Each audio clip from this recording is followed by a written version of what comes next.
strengthen your social impact. And we also want to discuss specific online and offline strategies that will allow us and allow you to grow your strategic relationships and influence. And we are grateful for an awesome intergenerational panel of academics and practitioners to help guide our conversation. And so we have Nicole Williams, who is a part of the 2022 class of Princeton University and the founder of Luna Empowered Incorporated. We have Deborah Ayana, who serves as the Digital Communications Manager for SOCAP. We have with us the Reverend Ronald Starks, who is the pastor of Bethel AME Church in Freehold, New Jersey. We will have with us Dr. William Towns, who is the adjunct professor of social impact at Kellogg School of Management at Northwestern University. And we have Dr. Sarah Menard, who is the adjunct professor of practice at Babson College, who is going to kick off our conversation tonight. And Sarah, we want to kick it off with you sharing with us. Help us understand, what is social capital? Thank you so much, Reverend Blount. Thank you, Sydney, and all of you wonderful friends and you out there listening to us tonight. I'm delighted to share some thoughts with you. One thing to keep in mind around social capital as a definition is that it's actually neutral, right? There's neither a positive or a negative attached to the concept of social capital. Ultimately, what social capital is a collection of social networks, values, and norms of reciprocity, cooperation, and trust that flourish within both networks and institutions. And when we think of social capital, one thing to think about is how it can actually be an interactive term, where it's the norms and systems and institutions that maintain our sense of being part of a community. And it's also transactive in terms of market enactments that made possible by our connections to networks. And so I'll just remind us that because social capital is neither negative nor positive, how we develop it and what we do with it has a lot to do with where we are. My dog is going to need to go outside. I'm so sorry about that. Oh my goodness. Okay, let me see if we can get through this before she barks too loud. So there's three types of social capital. There's bonding social capital, which are really about strong ties, but low mobility, which means that people that are really close to each other. Uh-oh, 1 second. 1 second.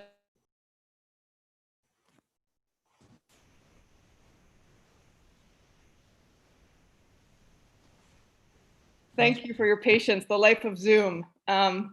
So bonding social capital is where there's strong ties but low mobility. And an example of that is a family, folks that are really close together. But as a result of that, they don't necessarily go out of their circle. And so the mobility factor is lower. Bridging social capital is where there are so-called weak ties, which means that they're not bonding ties, but there's mobility. And so an example of bridging social capital are people in your club, in your social institution, at your church.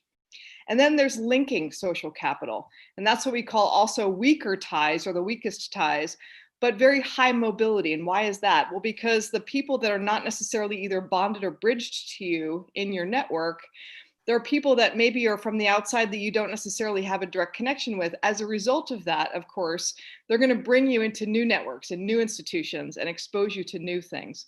And so these three forms of social capital, bonding, bridging, and linking, are helpful when we think about how we use social capital, and in some ways also how it prohibits us from doing things, right?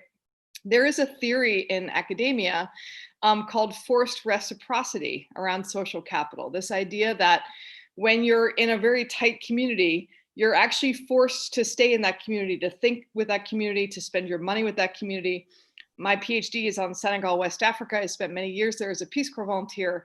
And there's a lot of economic research that says that in those communities, and some village communities particularly, in the culture that I studied in Wolof, you're actually forced to give all of your money to that community, to your family.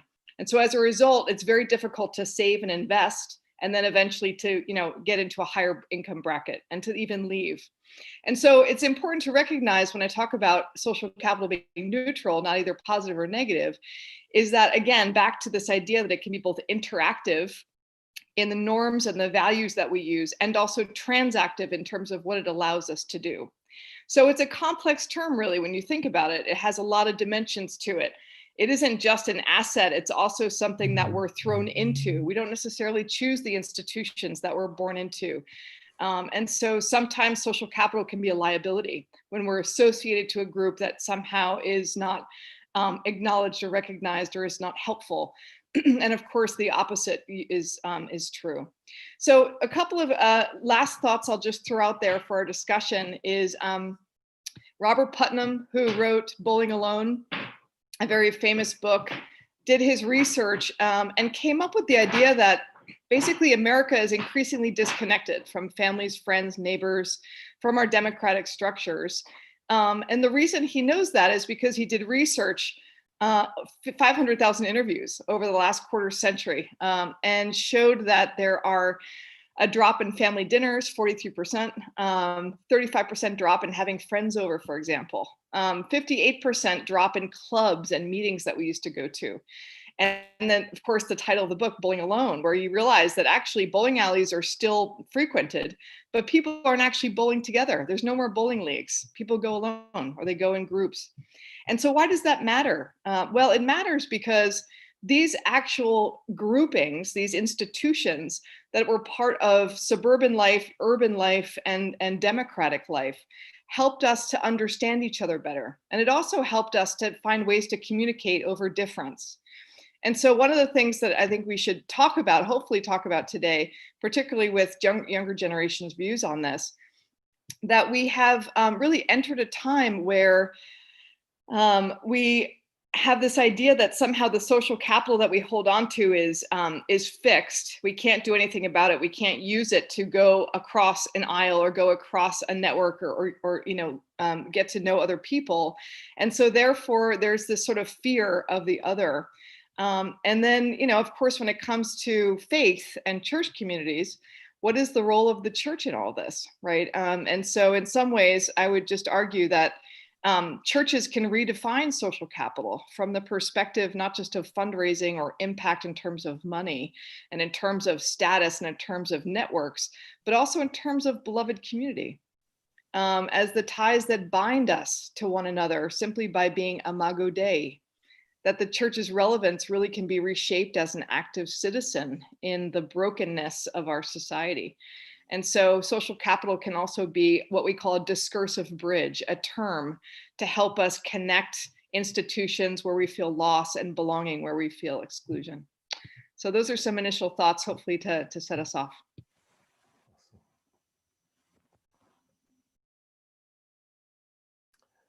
So Dr. Towns, why don't you help us have a better understanding of social impact?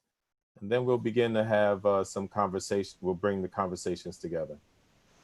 Great. Well, thank you again. It's happy to be here and it's a fruitful discussion and looking forward to hearing from the panelists as we continue to sort of dive into this, I think, very important sort of question. I want to build off of a little bit of what Dr. Menard talked about. And when you're talking about bonding, bridging, and linking, I think the key thing we have to sort of understand here is these are all actions, right? That the networks need to be worked, that it isn't something that sort of innately sort of happens upon us, but it's an activity. And we have to understand the power that we each have in that activity to sort of move the thing forward, right? That we all have a responsibility in social capital and in social impact, right? And when you add impact, that's the sort of result of the action. And again, as Dr. Bernard talked about, this can be positive impact, this can be negative impact, but impact itself means there's an action. And the question is, what are the results of those actions? And how do we sort of look at that? And so when we look at social impact, I often sort of then, again, sort of go back to sort of the words, right? This is what we do as research. You have social, which is society, and then we have impact. How are the actions impacting society? And how then does society react to those impacts?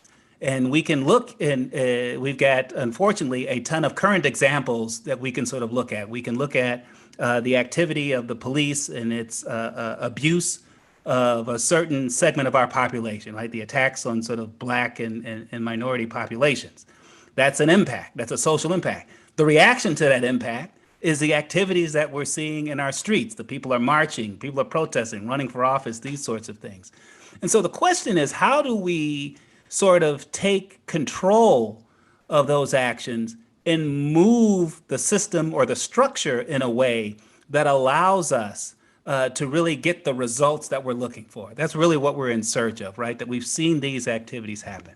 The sad thing is, you know, we're acting as if a lot of times as if these were new sorts of things. We know that these sort of challenges have been around for a long time, and in many ways, the church has been the lead in demonstrations, in political movements, in sort of trying to get those positive social impacts throughout history.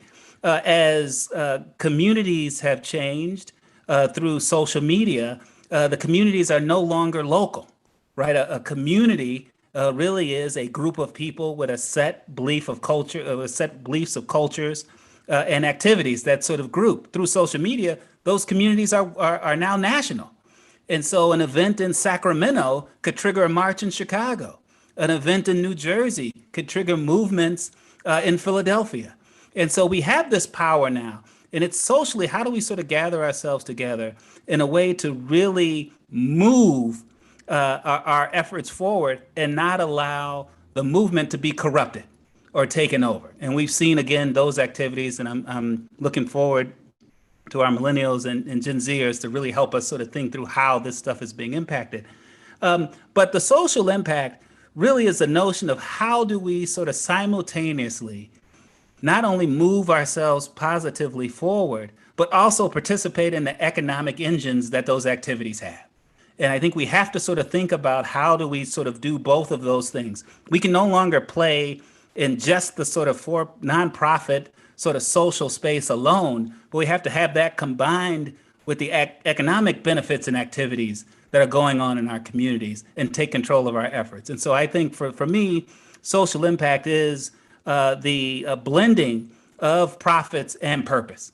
How do we sort of simultaneously move those two things along in a way that allows us to reap the benefits of not only our cultural sort of benefits, and we've seen people siphon that away, but also our social benefits in the way that we sort of access government and services.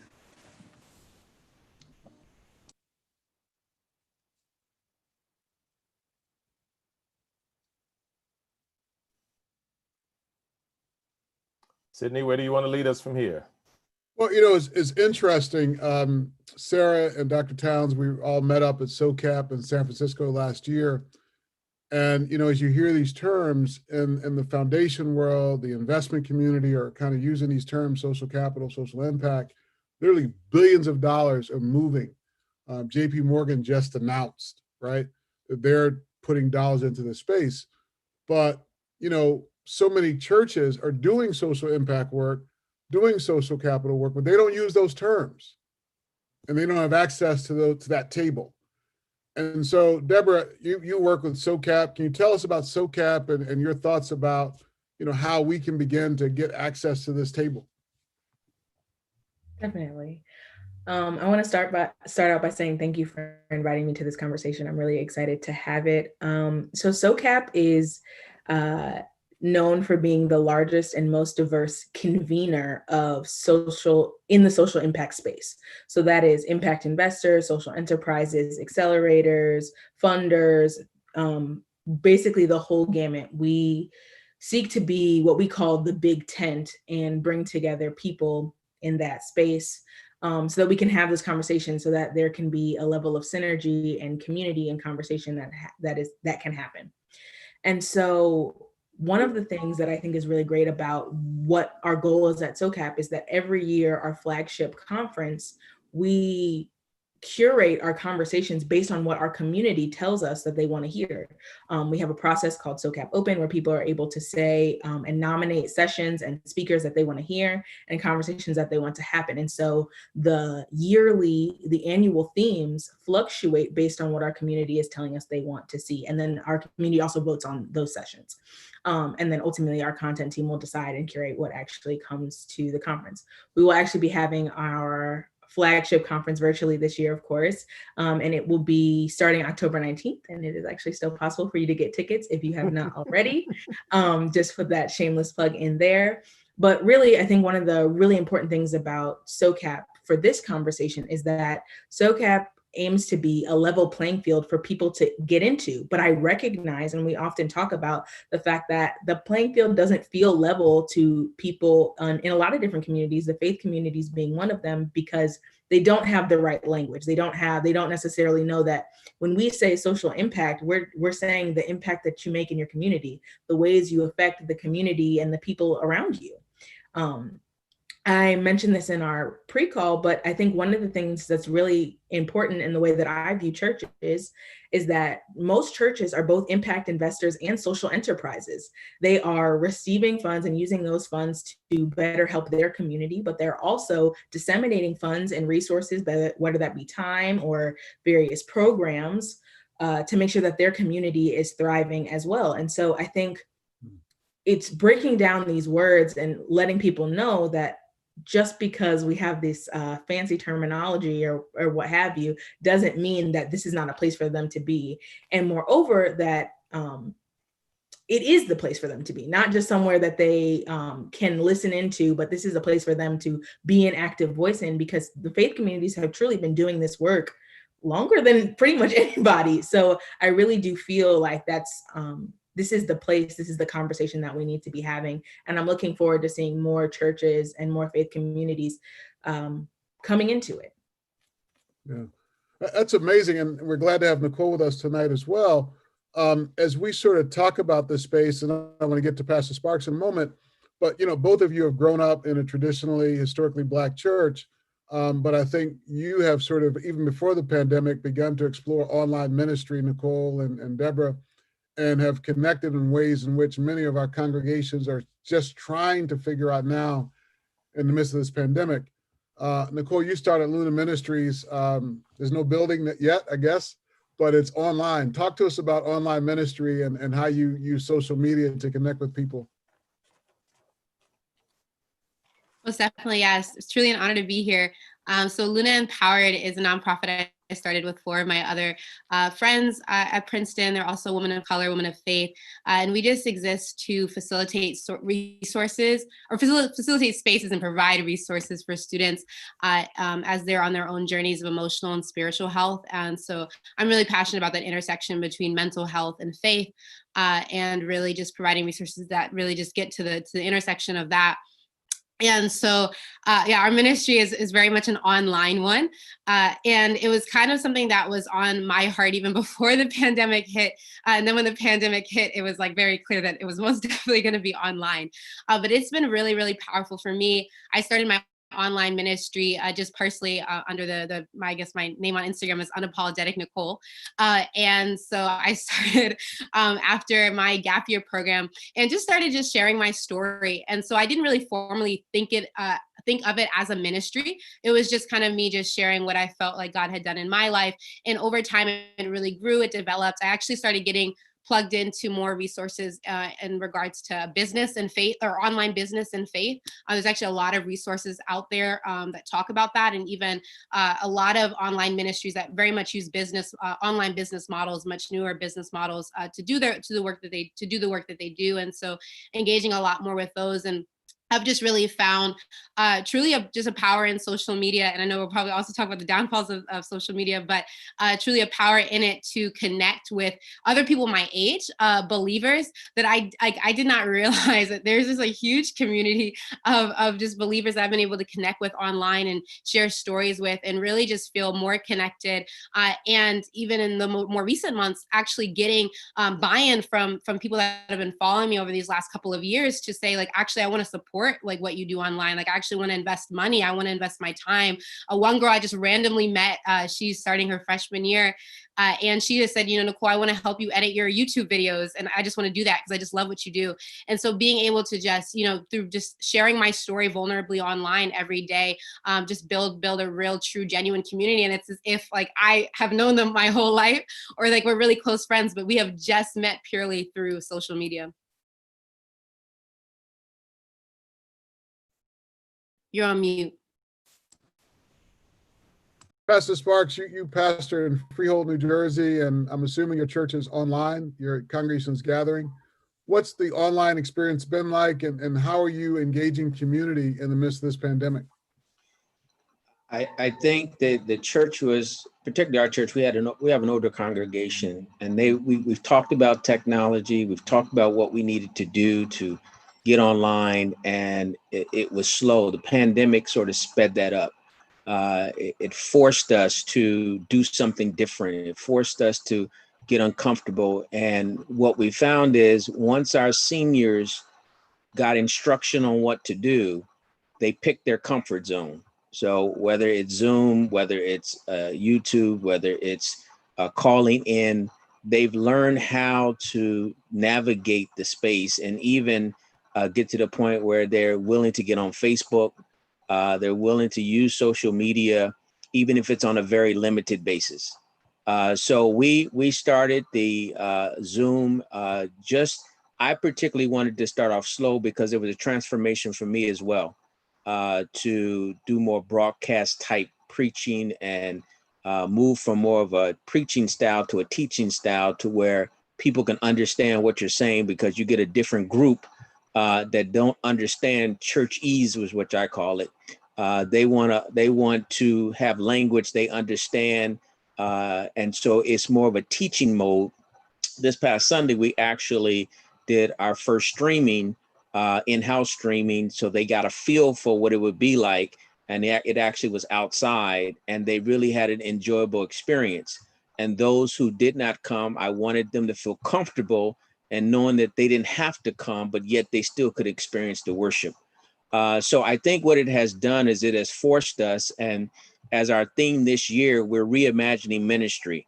And God is showing us a new vision of church. And we have to understand that may not look like what we've done in the past. I introduced my concept of the vision of where we're going, and we're going to be moving to a dual platform. We have to deal with the in-church kind of normal kind of church when we're able to get back in, but we still got to deal with our officers. We still got to deal with the voting personnel that has to vote, our officers that vote, official board meetings that we have, and all those meetings. But yet we have to develop an online congregation, and we may have to have resources to deal with the in-church differently than we do with the online community. And so what has happened, I was teasing Sydney, he's been telling about this fishing differently for a couple of years now, and the social capital. But since the pandemic and social chaos that has happened, the injustices that we've seen, I've been forced to be the faith-based voice in our community. If you know Monmouth County is a wealthy county, predominantly white county, and it has forced us to have conversations with people we normally would not have conversations with.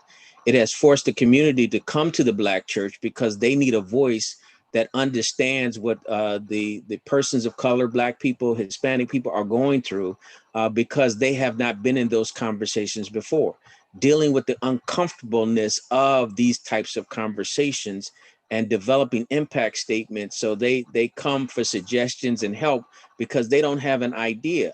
And what we're finding is that all of us really have the same agenda.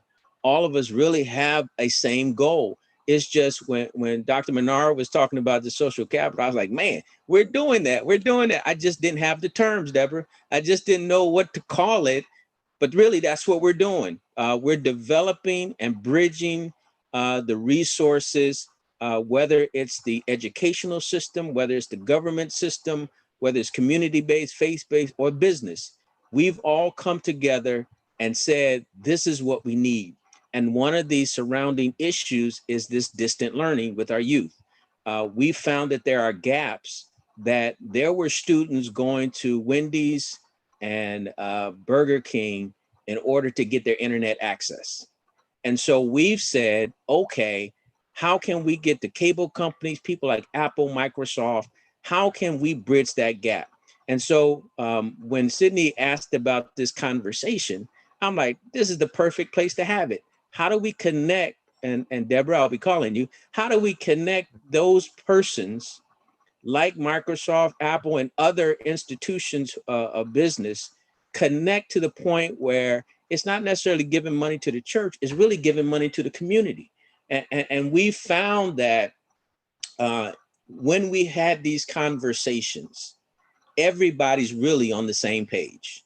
Whether you're Black, whether you're white, whether you're Hispanic, whether you're Asian, all of us really want the same things. It's just that the social chaos and social upheaval has forced us to come together and have conversations. And so I really appreciated Dr. Menard's definition of social capital, because it forces us really to develop those linkages and bridges to really develop the kind of community that we really want.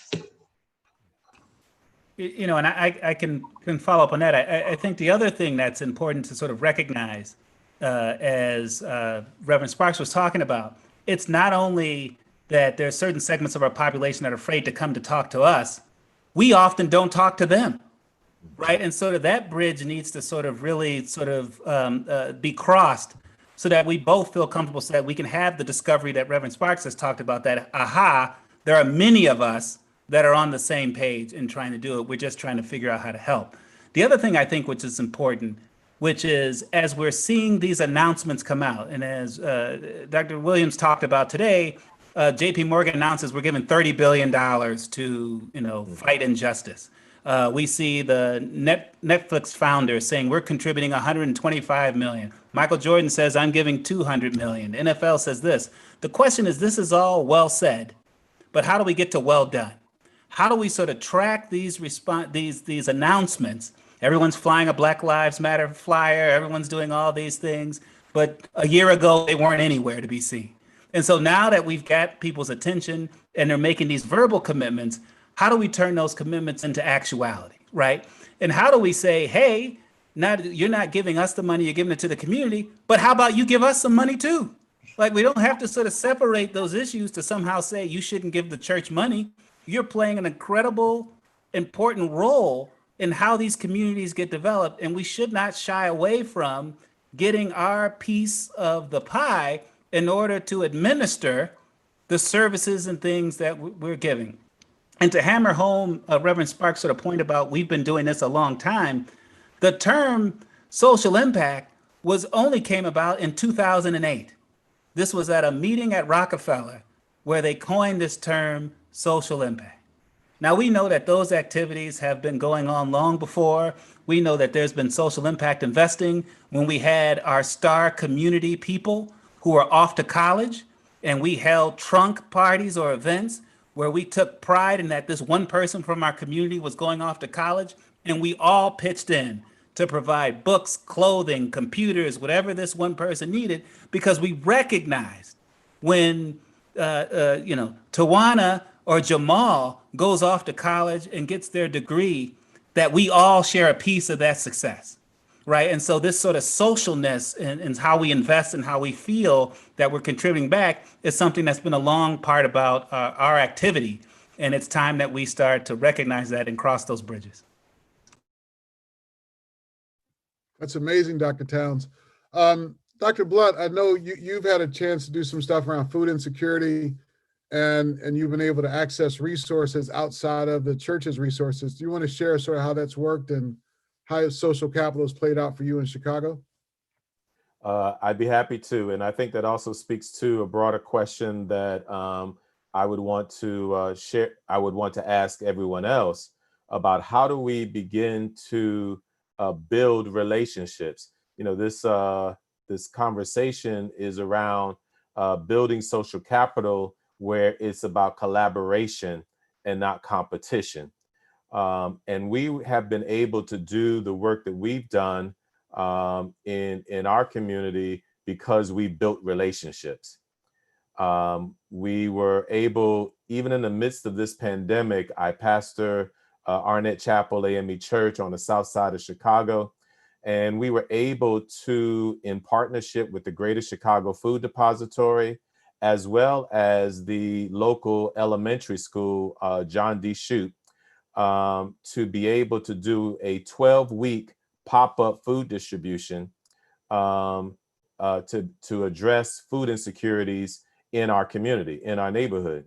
And each week, each of those 12 weeks, we were able to provide food to over 300 families. So over a 12-week period of time, we were able to serve 3,600 families and be able to address, be able to offer some kind of support and relief around food insecurities in our community. But we were able to do this because we were not afraid to build partnerships and build relationships to be able to make that happen. We didn't feel that we needed to be siloed. Now, I have to be honest, transparent. It helped that the Human Resource Vice President is one of our ministers at the Greater Chicago Food Depository. But, you know, had we, again, not been building relationships and being open to being a partner with the Greater Chicago Food Depository, and we also have over the years built relationships with the elementary school. So we're landlocked, so we don't have a parking lot. And so we were able to use John D. Shute's parking lot because of the relationship that we built with the elementary school. And they said, yes, we'll partner with you. And they allowed us to use their parking lot so that we can be able to social distance, be able to have an outdoor activity and still be able to do ministry in the midst of the pandemic. But it was because of the social capital that we built to be able to make that happen. But I would open it up to you, to other members of our panel. What thoughts do you have about how do we build collaboration and not find ourselves in competition? I think Deborah was getting ready to speak. For sure.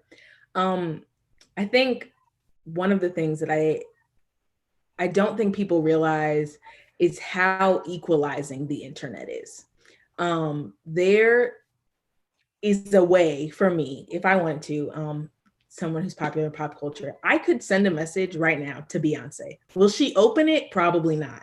But right now I could do that because of the internet. I could go on Instagram.com and send a direct message to her account and it would go there. And so I think when I think about the connections and the collaborations that are possible using the internet, I really feel like we can, as faith communities, need to expand our minds a little bit to what we have access to who we have access to.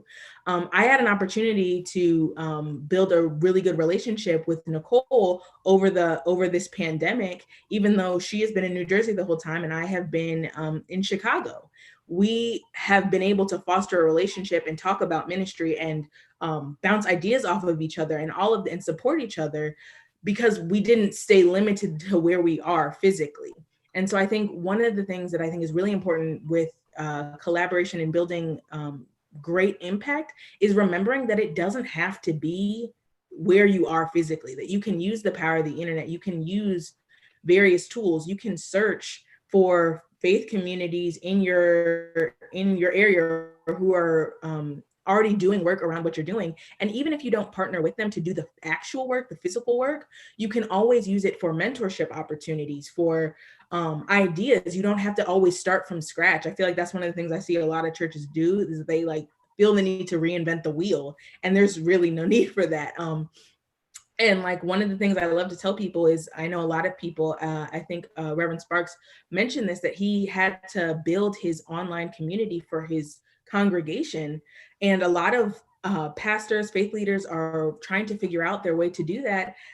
And one of the things I tell a lot of people is YouTube University. I'm a graduate of YouTube University. Most of the things I know, I learned because I searched it on YouTube first.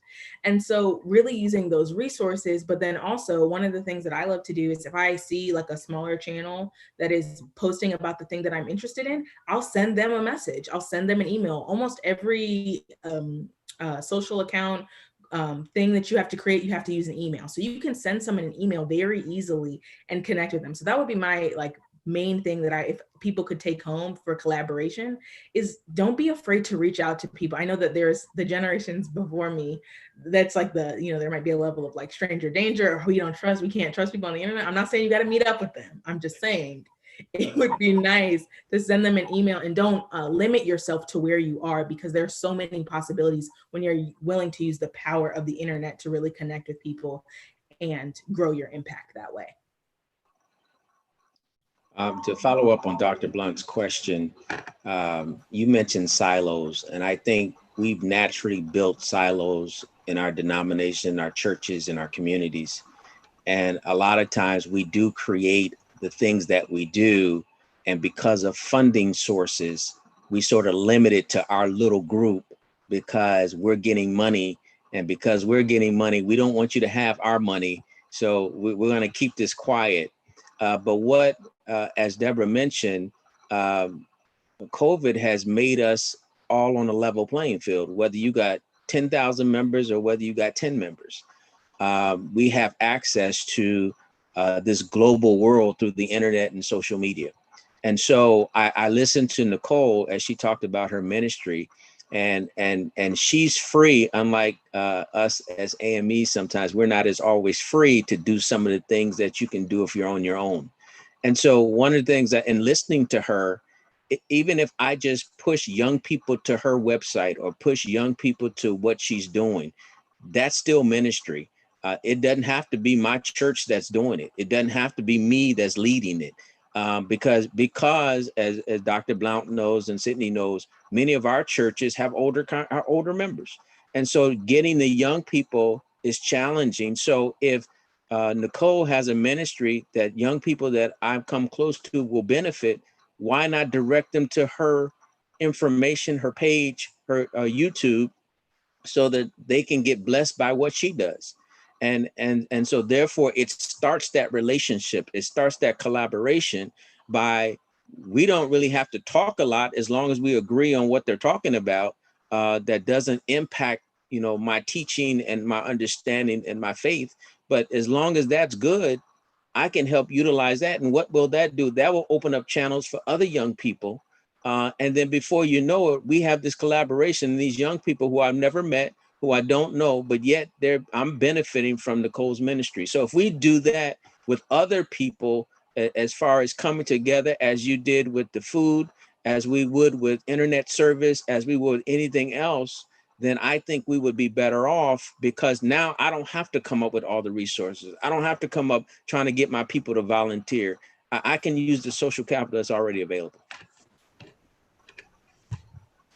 Yeah. I would also, sorry. No. I also just wanted to briefly add, though, that one of the things that I feel like is a sort of a determinant of some people into doing this work or connecting online is that they feel like there's an age cap or an age restriction to the internet, and there isn't. I do know that there is a learning curve, most definitely, but I do think a lot of the young people I know, and I won't speak for Nicole, but I do know that she's very open-minded, and she does a lot of great work with a lot of different people. A lot of us are really open to the input and the wisdom that comes from the older generations. And I really do think that if we could come up with a way to help flatten that learning curve, and we could all meet together online and share wisdom that way, there's some really powerful collaborations that could come out of that. And I did just want to put that in there, that this is not an age game, that there is the learning curve that naturally comes with the internet. That's why we have more young people on it. But that does not mean that there is not space for older generations to join us here. No, I think that's incredibly important to highlight. And again, as we stated earlier, we have to be willing to not only educate the wisdom we have or they have, but also learn from the knowledge and wisdoms that our younger generation has. There's this sharing of sort of knowledge. I think the other thing that's important to sort of consider is I think churches often underestimate their expertise and assets when entering into collaborations and partnerships. I think we have to recognize that we have something to bring to the table as an organization and an entity that despite maybe the partner across the table is a multi-billion-dollar organization, we're actually the ones in the driver's seat. They're looking to us to try to figure out how to solve these problems. As Reverend Sparks talked about, they're coming to him to say, hey, how do we help out? How do we do this? We want to help and don't know how. And so we have to be able to sort of leverage that. And because we enter into these relationships often in a difference of opinion on where we rank, we have to recognize that we're actually even, and that we're not coming in humbled to the organizations or the foundations that have the money and trying to come in that way. We actually need to hold them responsible often and sort of level the playing field in a way that recognizes that not only can I extend a handout for grants and money, but simultaneously I can hold up my fist and yell at them for not doing what's right. And that there isn't a way to separate those two things. It isn't, well, they gave me some money so I can no longer complain about them because I don't want to be in a bad position. Take the money, do the good work, and call them out when they're not doing the things that they need to do. And these aren't separate issues. And so I think, again, sort of recognizing the expertise and assets that the church has, particularly a network, a different kind of network, but they can get the word out, they can talk to communities and move people, and these organizations that are either claiming or trying to help. And I think we need to not only, again, get the access to the capital to do the service, but we should be paid or have some compensation for delivering those services. There's an expense in running a church, in opening up on a Saturday or a Wednesday or a Thursday to provide food or a place to meet, these sorts of things. And we need to sort of understand how we sort of do that. And I'll give one sort of example that was really blowing my mind. I used to work at the University of Chicago, and we would hold these community meetings. And the university has a campus, it's got rooms and sort of all this stuff. And the community members at one point were complaining that, hey, you should get a different space, or you should open up space more to have more community meetings here. And I had to explain to them that the business school charged me $1,000 to hold a community meeting, right? And they said, well, what do you mean? I said, there's a cost to these things. They said, man, you should have this at the church. We'd give it to you for free. I said, well, hold up, that's a problem. If we're willing to pay the Booth School of Business, $1,000 to hold an hour meeting, why should we go to the church and do it for free? You should be saying, hey, you should take that $1,000 and come hold a meeting at the church, right? And so we have to sort of think about these things and how we do it. Because if I'm willing to pay the Booth School of Business $1,000 to hold a meeting, why wouldn't I do that for the church? Even if it's just a donation for the space, but that gets the lights, you got security, you might have some water or food or snacks. We can cover those things. And we have to sort of, again, think differently about the total cost of these events and where the services we're providing and how we can participate, again, in that upside. It's not just we're a nonprofit and therefore we need no profit. A profit designation or nonprofit designation just says, what do you do with the profits? Not that you don't need them or have access to them. And I think that that's important.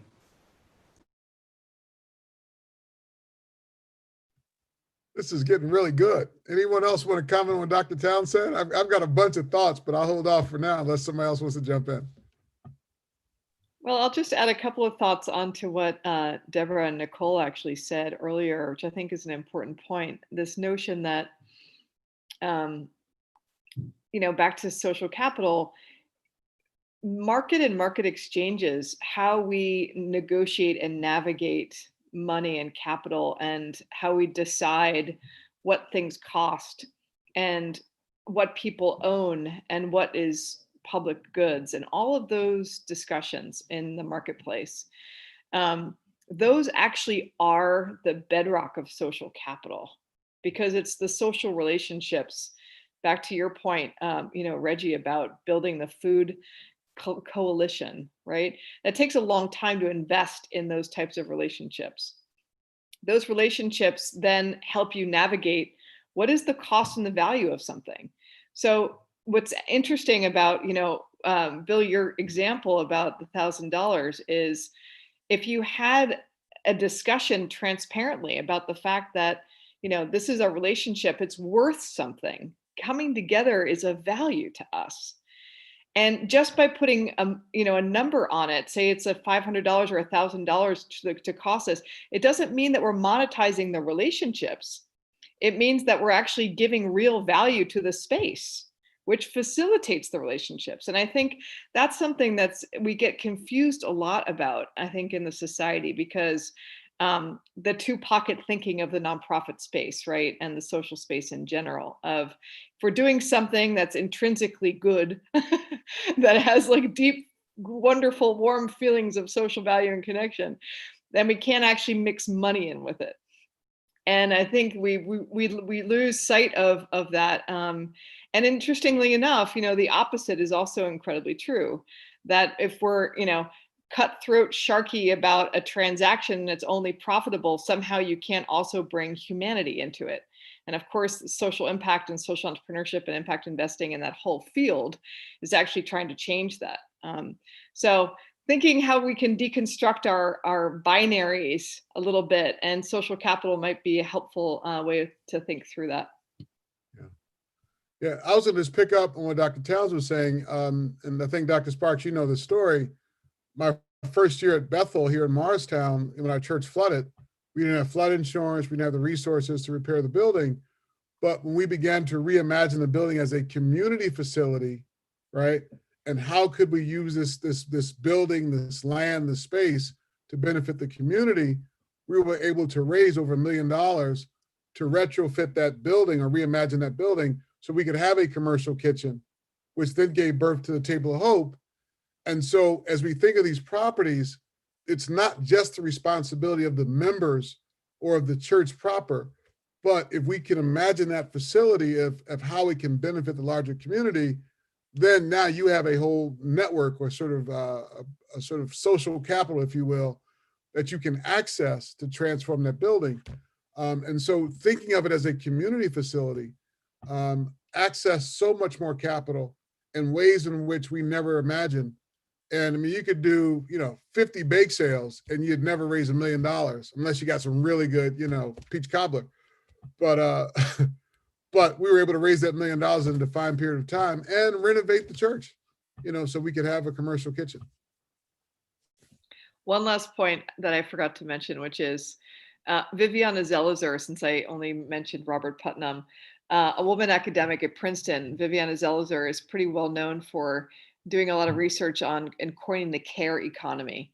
And I think in some ways, this is really helpful for all of us to think about. The women and anyone at home taking care of people, anyone who takes care of anyone, churches who take care of communities, anyone, we're in the care economy in the sense that we uphold parts of the community that are so important for healing and for caring. And so, there is an economy of that. It's just undervalued. Right. And so I think, I hope that we can start to see how all these things are interconnected. You can't have a conversation about, creating an online community to bring people together to something and also not recognizing that it's not properly valued in the marketplace. And so how do we think about properly valuing that without, of course, instrumentalizing the relationships, right? And that's a slippery slope in the world that we're living in. One of the questions that came in from Zulene, one of my former students at Drew, she asked about this idea of grants not being allowed for administrative costs or salaries. I don't know if either you could speak to unrestricted versus restricted funding and how one gets unrestricted funding. Anybody want to comment on that? Imago Dei Fund gives unrestricted grants to all of their partners under the just conviction that restricted grants are unhelpful for lots of reasons. Just finding the foundations that do unrestricted grants. There's a lot of them, and it's a movement. I think most foundations are recognizing that that's actually the most important thing that they need to change. Mm-hmm. And I think just as nonprofits, we have to, and this is again understanding the business that you're in, and business being general, not actual business in a sense, that any business has to have revenues that cover cost. You can't operate, even a nonprofit can't operate if your revenue isn't covering your costs. Now you replace revenue with grant and you have expenses. And so often what happens is these foundations and city governments identify a problem and then put enough money out there for you to go out of business, to be honest, right? They give you just enough so you can try to solve their problem and then go out of business. And I think, as Dr. Medina said, we're seeing a shift that these general obligation grants now are becoming more popular because it's a recognition of the service that's being provided. Now, if you were Google or Amazon and you were coming in to solve these problems, they flood them with all sorts of capital to cover problems and other issues and administrative costs and these things. But somehow, again, when we say we're a nonprofit, they somehow think they just need to cover just the sort of expense and not the administration. And so we have to sort of recognize that. And I also think this is one point quickly. We also need to do a better job of being able to communicate what those actual costs and expenses are, right? So we want to go in eyes wide open. There's no problem with saying this is an immediate need, and we know that the cost is going to be more than the grant that's given. We can do that. Churches, we do that stuff all day, but we should go in knowing that. And then I've often counseled people to say, and we should tell them the discount that they're getting. Yes, we're going to serve this problem. We're going to do it. But just so you know, I'm have to put in $100,000 of capital, my own monies from somewhere, to cover the expense to help you solve our joint problem. I think we need to do a better job of that. And part of that comes down to just educating ourselves also as communities, as churches, as any group on what the available financial instruments are out there. I just answered to somebody in the chat, but I'll tell everyone here, the Nonprofit Finance Fund is an amazing organization. So many resources to tap into, but we tend to think there's either a bank for a loan, there's like family and friends to ask for free money, and then if you're big enough, you can somehow get an investor. And those are the landscape is so much bigger than that, right? It's a very, very wide landscape. There's wonderful instruments out there that are flexible and patient.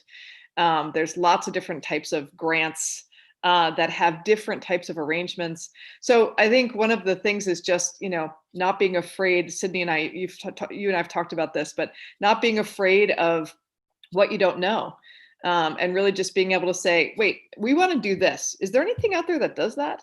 And then just finding, you'd be surprised actually how much creative innovation there is in financing community development organizations and initiatives. So I'm going to give Deborah another opportunity to do a shameless plug for SOCAP. Who would be some of the kinds of folk that people would encounter if they showed up to a SOCAP event?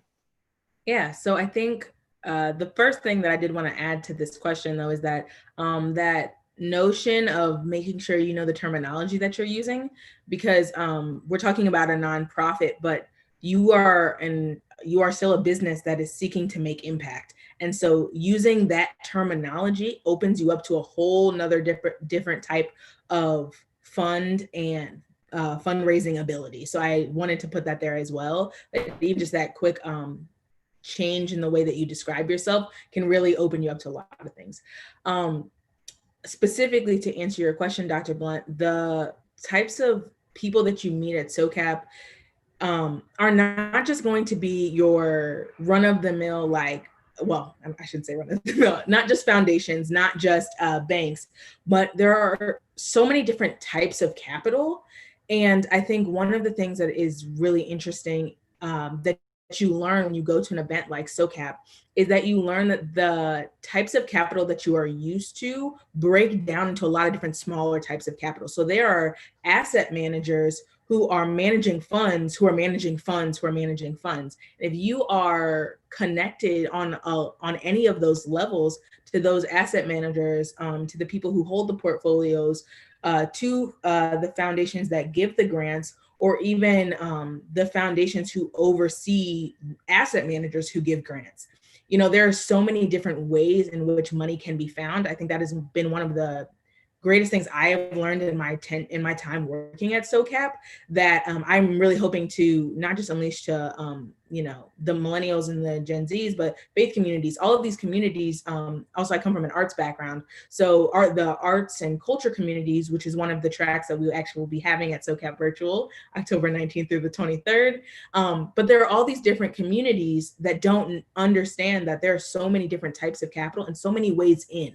And so I think really what I try and remind people is that there are a lot of limiting beliefs out there about the types of capital that you are able to get based on the type of business you have. And so if you open your mind and your definitions up a little bit, there are so many different ways to receive what they were saying earlier of unrestricted capital. So yeah, I would definitely encourage you to join the SoCap conversation, but just the social impact conversation in general, because there is a space for everyone, I believe. I want to pick up on something Deborah said. I see I have a few members of Bethel on, and hopefully they'll appreciate this comment. But, it's interesting. When I became the pastor of Bethel, the general notion was, let's limit what we're going to do. Because we have a finite budget, we have finite resources, so let's not do too much, right? And I think a lot of churches sort of approach church that way. But as Deborah, as you mentioned, in the impact space, it's how big is your impact, right? And the greater the impact, the greater the funding opportunity. And so I think there's this tension of, this is the way we've always done it. We only gather on Sunday morning, we close the church the rest of the week. But what does it mean to be open 7 days a week? What does it mean to expand the impact beyond those persons who are members of the church? And I think those who have been in this community in Morris County have seen how our church is a small congregation, but major impact. But if I was honest, I would say there is still a significant number of people who would probably say to me still, we're doing too much. We should narrow our focus. But I'm clear that if we don't broaden the focus, we limit the amount of partners and resources we can raise. So just want to lift that up, that tension. I'd love some of the pastors on here to sort of share about that tension between keep it small, keep it focused versus increase the impact. I am not a pastor, but I did want to add quickly, sure, come on. Pastors go, that the concept of exceedingly and abundantly above all that we could ever ask or think tells me that personally, I serve a really big God, and a God who is diversified in his interest of me. And so I believe that ministries need to be diversified in their interest of their communities, because the relationship between Christ and the church is supposed to mirror the way that we interact with the world. And so I think it's really important to look back at the book and see what's there. And while I truly understand the concept of focus and making sure that we are thoughtful about what we do, I believe in exceedingly and abundantly. And so I think, just as you said, the impact will match the funds if you continue to seek the impact. Like, I believe the funds come when you continue to expand yourself. So that's all I want to add. I agree. Anybody else? I'd love to hear from you guys on that this idea of keeping it small, doing what we've always done within the resources of the church versus this idea of impact and social capital. I think it reminds me of when we go to college. No matter where you come from, you have a limited amount of an extension of who you are.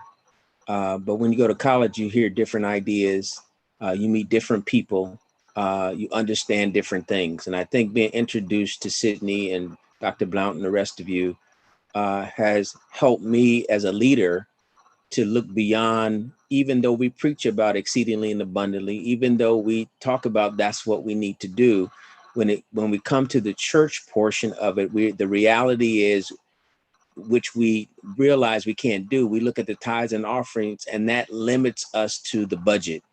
Whereas as we look at things differently using social capital and impact, the impact is the vision that's beyond the local church, and that we have to have impact in our community and whatever range that is of community, whether it's social media community or whether it's your local community.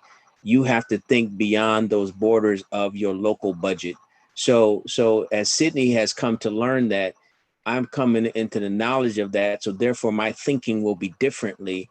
Therefore I can guide my people differently. So they'll stop thinking like they used to think. So yeah, building on what Reverend Sparks has just said, he said he's learning differently, which means he's going to now lead differently.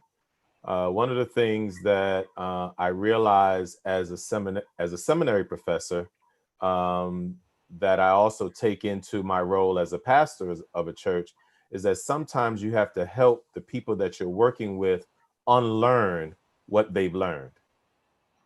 And so much of what resistance that we receive is not so much that they are resisting for resistance sake, but they're basing their decisions based on past experiences. They're basing their decisions based on past learnings. And so and they're also basing their decisions based on past leadership. So whatever past leadership taught them, they have now embraced. And so now if a new leader come in and saying something different, it's like, okay, well, wait a minute. That past leader who I was in love with and they didn't lie to me. Why are you telling me this? You calling Reverend so-and-so a liar? And so now you have to work with helping them understand that the past leadership only knew what they knew. Allow me now to open up and share with you other possibilities. And let's see if we can roll with and try out these new possibilities. But it requires leadership who has new thinking to be able to take the organization that he or she has responsibility for, to take them to a different level. But that's the other thing around organizational development. The organization is only going to go so far as the leader itself. That's really good. The two things come to mind I wanted to bring up. One is I've heard some of our leaders say, well, Pastor, when you leave, the church is going to go back to what it was, right? And my prayer is that as they learn differently and as we lead differently, that they will begin to build their social capital and be able to continue to do exceedingly abundantly. But the other thing, in listening to Nicole and Deborah, we think about our young adults, young adult choir, young adult ministry, but we don't necessarily invite them to lead us beyond the boundaries in which we've envisioned, because we typically think, well, until you get to be 70 or retired or, and so I'd be curious to hear, from our young adults, because I mean, they're forming nonprofits. They're blowing past the boundaries while we're sitting there trying to figure out, what we're going to vote on. Nicole? Yeah, I think for me, I don't know, I was even reflecting on this today, like how I think offensive the concept of online ministry is for me, like growing up in the AME church and even coming to Princeton. I became one of the exec leaders, like co-presidents essentially of one of our the largest Christian organization on the campus. Is about 300 students, and I recently stepped down from that to actually more fully pursue online ministry, because I felt this challenge from God to really take it seriously, to take it as seriously as my formal position within that institution, because there is fully an online community that I am called to serve just as consistently as I show up to these other things in my life. And so, and I think, and then at the same level, I think someone was even speaking to the importance of just serving and really listening to the communities that we're connected in. And so just as equally, really serving my online community and asking them what they need support and what they need help with, availing myself to pray with people literally through Instagram DMs, or I'll just go on Instagram Live and just ask people do you have prayer requests? And just really breaking down those barriers. Yeah, I'm 20 years old and I have not gone to seminary and I don't have any degree, but I fully I love helping people, serving people, and so availing myself to people. And I think we are also gonna this question of really forming a collaboration and not competition. I think with social media, there can be this downfall of, comparing yourself to the other online ministry or the other church that has the really great Instagram page because they have the graphic designer and just all the things that go into that. And even kind of reaching out to other smaller online ministries, or, other women of faith, people of faith that are just doing work and building online communities, and just DMing them, sending them emails like, how can I serve you in the work that you do? And really just like creating, like fostering those relationships. So a lot of times, like, I'll go on my Instagram live and talk about a certain topic, but then bring on other people with maybe like a relatively small following. But there's another, like, I think another misconception in the online world where it's like a large following means like you have great impact, but it is so easy like to buy followers. And so I've recognized, even for me, like, okay, like I have 1,500 followers on Instagram, which isn't a lot in the online world, but I have extremely high engagement, and I know that I have high impact based off of the way that I just connect with people one-on-one.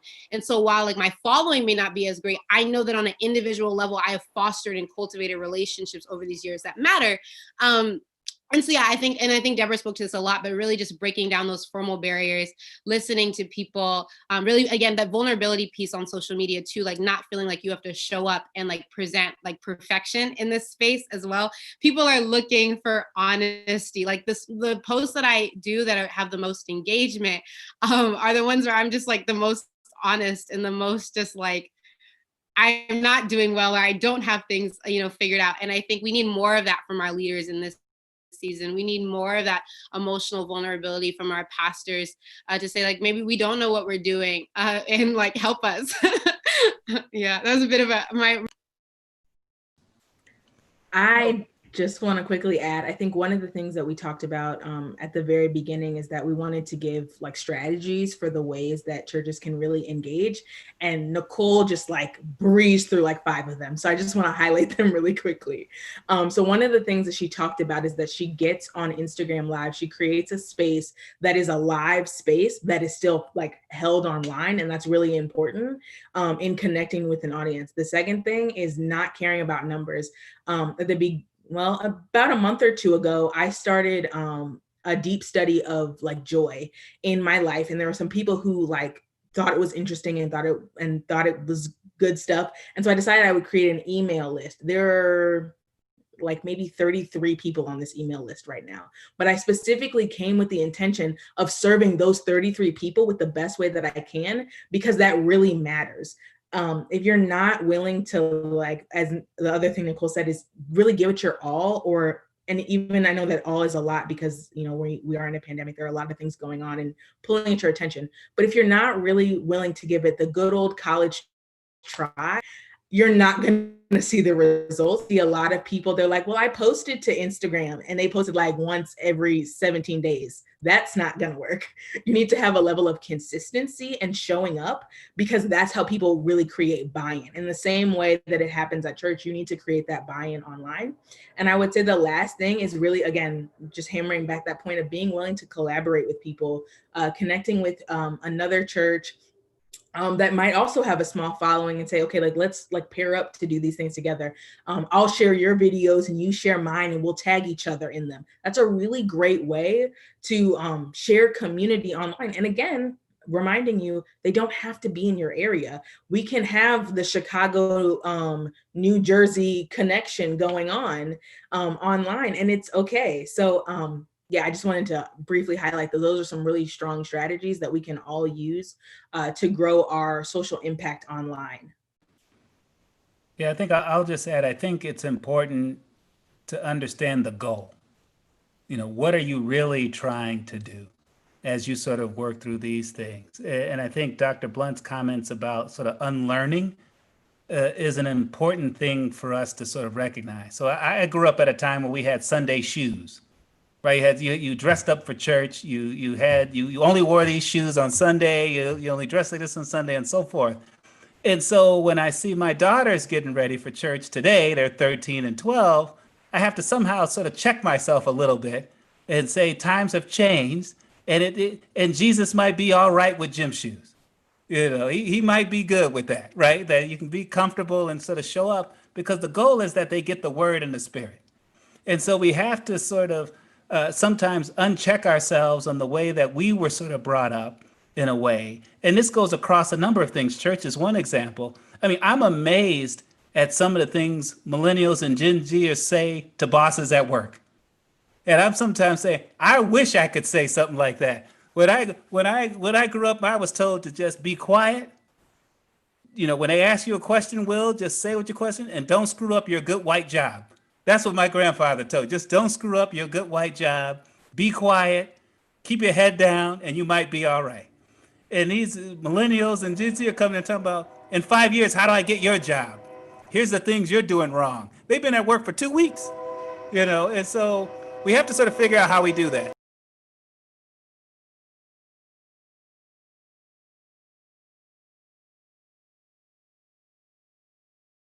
Sarah, you wanted to jump in? Go ahead, Sarah. Yeah, no, I mean, I mean, this is the professor slash, activist in me, I guess. I'd love to get everyone's thoughts on kind of what I was talking about in the top of the hour, which is this idea that our social institutions are disappearing.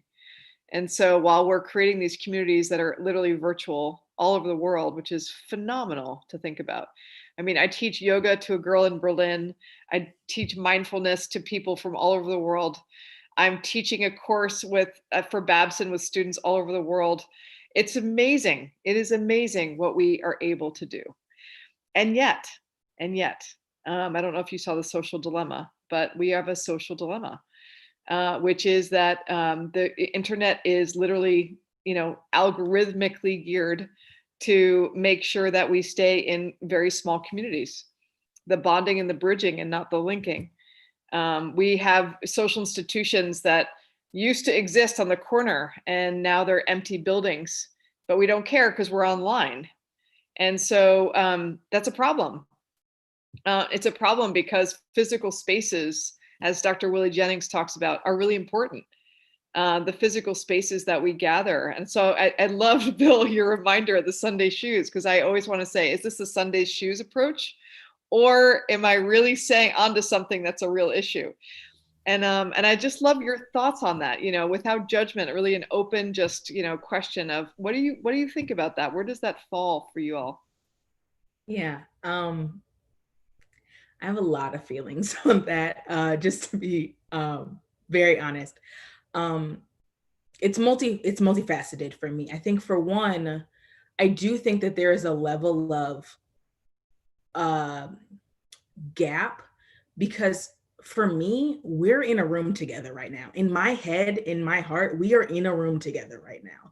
There's no, like, if we were all sitting together on a panel on a table, I actually feel closer to you guys right now because I'm in a space that I physically feel comfortable in, but I'm able to meet new people and have really in-depth conversations in this space. And so I think that's one of the things that I'd like to mention, is that depending on the generation you find yourself in, this is still physical space to me, because it's still physical space in my spirit and in my heart, which is, I think, where that matters. I do completely agree that there is something to very much be said about a physical gathering place. That's something that there are things that can only be held in walls and floors. And I do understand that, but there is a difference in a real place of community for this virtual space as well. I think the other thing that I'd want to quickly add about, because you mentioned the social dilemma, is this understanding that I think in a way that it is kind of, again, this shoes analogy, because there are, like if we think about textbooks, and there's information that was given to us when we went to elementary school in textbooks. When I went to elementary school, they told me Christopher Columbus discovered America, and they told me Pluto was a planet. Now, I don't know where y'all fall on that, but I currently have learned that neither of those things were true. But the people who created them, it's not even just that the information has changed, it's that they crafted a group of knowledge for us to learn that said that Christopher Columbus discovered America, even though they were pretty, you can't discover something that already has people there. But anyways, so I say that to say that the reason that I understand now that fact is not really true is because I have used my critical thinking skills to then follow up with the rebuttal. You cannot discover something that already has people at it. You know what I'm saying? And so I think one of the things that I'd love to introduce to this conversation is really the idea that it's not necessarily like the internet's fault or like the social media's fault, but that social media and the internet is challenging us like never before to make sure that we are teaching people to critically think. And I think one of the things that's really important is that as faith leaders, as academics, as business leaders, that we are challenging our teams and our members and our congregates and everybody to really critically think, because that is the way that we cut through that, and that we make sure that we are thoughtful about our physical spaces and whether or not those physical spaces need to be championed for and things of that nature. But if we focus on this thought that if we teach everybody to critically think and to be thoughtful and intentional about the things that we do, we will have less, I guess, sort of arguments and rifts between what's happening in the world, because we'll be able to think more thoughtfully about all of it and not just automatically write things off as right or wrong or good or bad. Thank you, Deborah. That was beautiful.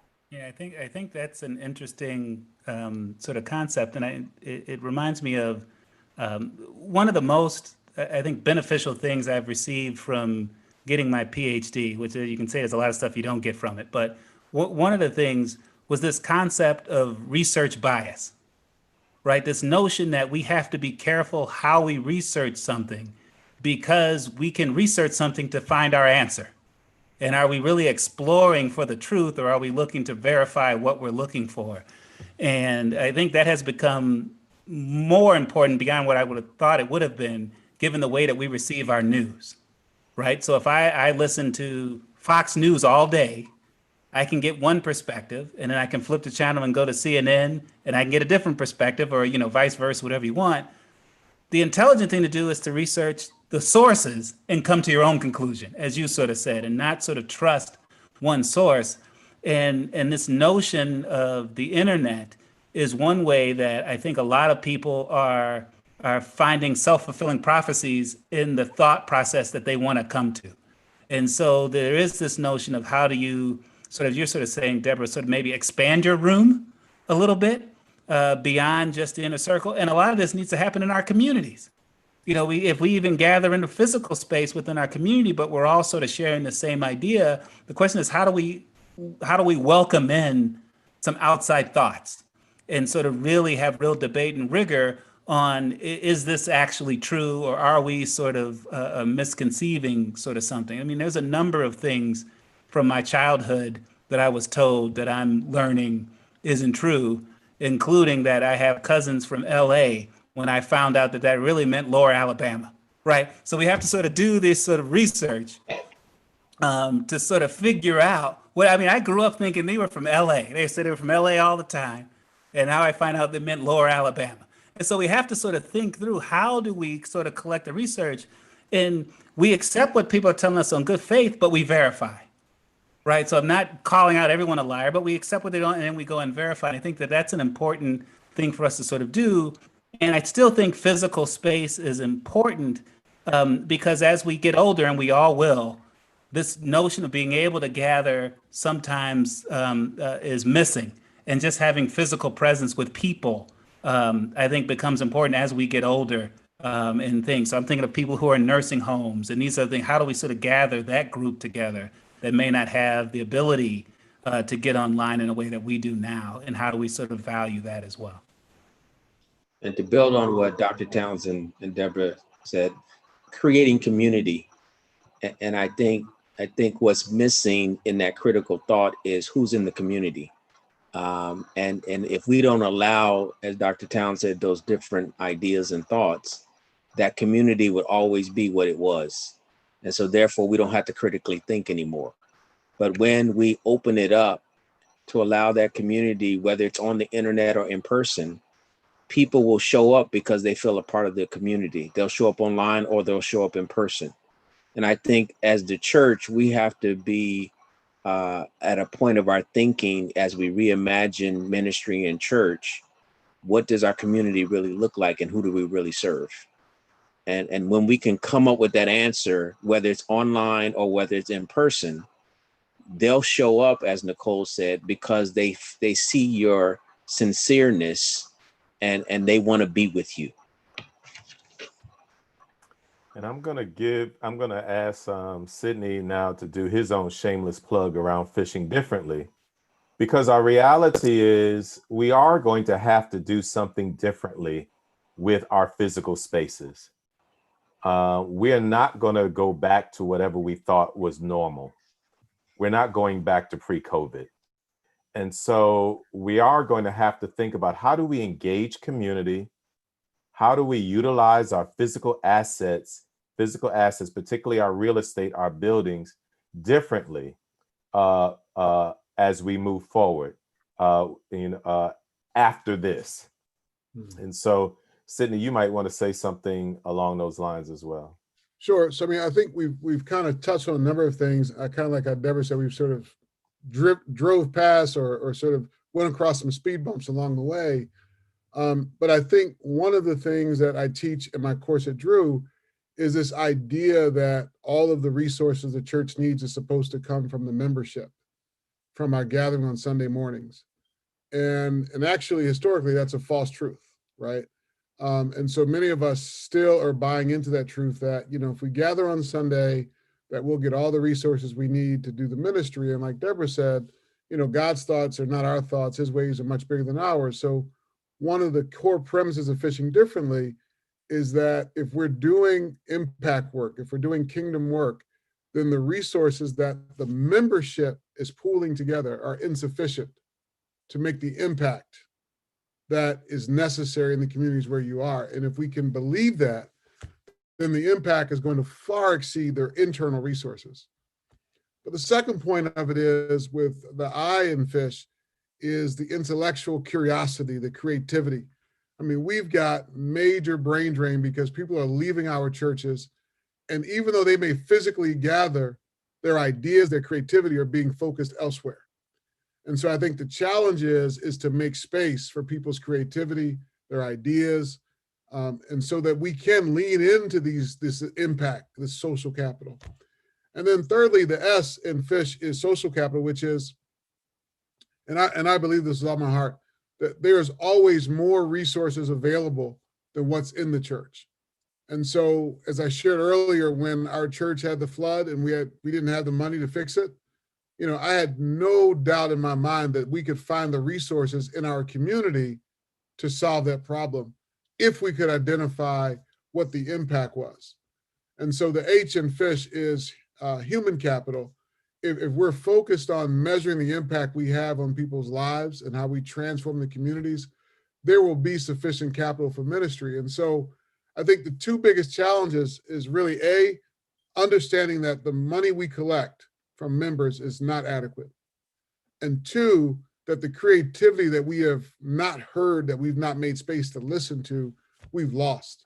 I mean, so many of our young adults, so many of our professionals are not given space in our congregations to share and to help expand the vision. The vision just can't come from the pastor. And so we still have denominations where women are not invited into leadership. And then we have denominations where women are invited to leadership, but are not allowed to give voice. And we heard last night, she said it a few times, I'm speaking. We have to make sure that we make room to hear people's voices when they're speaking and not be dismissive of their creativity, their ideas. So I'm really excited about the work we're doing in Fishing Differently. And I think as we come out of this pandemic, I've seen some research that says as much as 2 out of 4 churches may close. And I know before the pandemic, many of our African-American congregations were already under-resourced, already dealing with deferred maintenance. And if the idea is that we're going to go back to gathering in person and trying to fund ministry that way, we're going to discover more than 2 out of 4 churches closing. And so I want to encourage churches to fish differently, to build their social capital, and to lead differently. So thank you, Dr. Blunt, and thank you to our panelists. Amen. Yeah. Well, this concludes our time together. This has been exciting. Thank you to our guests who've joined us online, whether on Facebook or YouTube. We will get you contact information from any of the panelists if you'd like to follow up with them. I'm sure they'd be happy to talk to you. And again, thank you, everybody. Have a great night. Have a good night. Everybody. Good night. Take care.